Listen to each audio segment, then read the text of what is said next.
আসসালামু আলাইকুম। এর আগে কিন্তু এই গোলাপ গাছটার ভিডিও দিছিলাম ফুল সহকারে।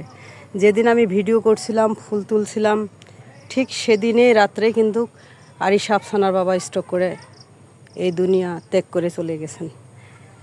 তো এই গোলাপ গাছটা আমার জীবনের একটা বড় একটা সত্যি ঘটনার শিকার। এর জন্য বলছিলাম, এই গানটা গেয়েছিলাম গোলাপের, যা ভিডিওতে আমার আপলোড দেওয়া আছে।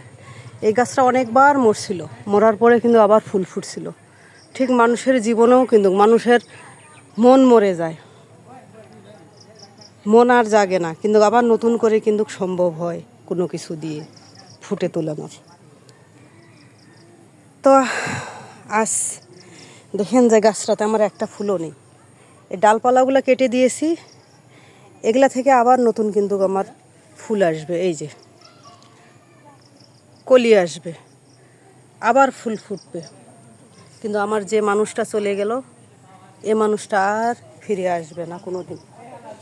এই কথাটাই আমি কাউকে বোঝাতে পারিনি। এই গোলাপ ফুল গাছটা নিয়ে যেদিন ভিডিও করছি, ঠিক সেদিন রাত্রেই কিন্তু আরিশা আফসানার বাবা ইন্তেকাল করেছেন।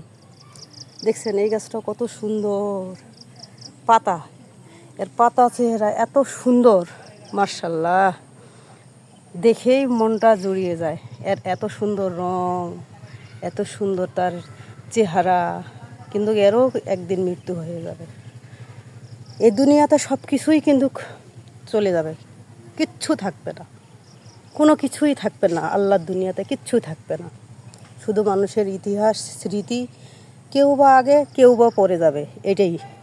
তাছাড়া কিন্তু সব কিছুই কিন্তু দুনিয়া ছেড়ে চলে যাবে। জীব জন্তু, পশু পাখি, গাছগাছালি কেউ থাকবে না। আমার এই গোলাপ গাছটা যেমন ফুল ফুটছিল একসাথে 6-7টা, আবার ফুলগুলো মরে গেছে, আবারও নতুন করে ফুল ফুটবে। এর জন্য এই গানটা গেয়েছিলাম। গাছটা আমার অনেকবার মরে গেছিলো, 15-20 বার মরেই গেছিলো। সেই গাছটাতে আবার ফুল ফুটছে। এই যে দেখেন, এখন কিন্তু ফুল নেই, আবার যখন ফুল ফুটবে আবারও এর ফুলের ভিডিও দিব। ডালপালা কেটে দিয়েছি।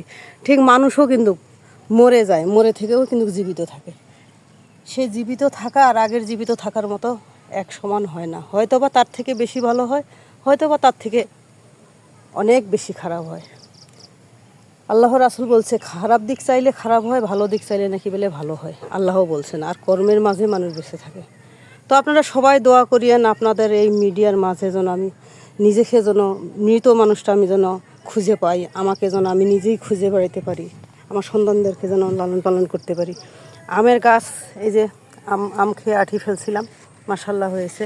আর এই যে পেঁপে গাছে দেখছেন কি পরিমাণ যে পেঁপের ফুল আসছে, তো পেঁপে নেই। ভাবছিলাম যে এগুলা পেঁপে টেপে হবে, তরকারি রান্না করে খাইতে পারবো। ধন্দল গাছগুলো সব মরে মরে শেষ। এখন আল্লাহ জানে, আল্লাহর ভালো, আল্লাহ জানে। সব গাছ মরে টরি শেষ হয়ে গেছে। মাঝে মাঝে 2-1টা করে ধন্দল হয়, ওগুলো রান্না করতেছি। পেঁপে, ওই যে গাছে পেঁপে হয়েছে, ওই পেঁপেগুলাও খাইতেছি। আর সব শোনা কী করো, তোমার গায়ে লেগে গেছে? এই যে পিছন দিকে তাকাও, ও দেখে ঘাসের উপর দিয়ে বেড়াচ্ছে, ওর অনেক ভালো লাগে। এই যে আম্মু তাকাও, ভেজিটেরিয়ানটা হাই বলো। এই যে তাকাও, তাকাও, লজ্জা পাইতেছে।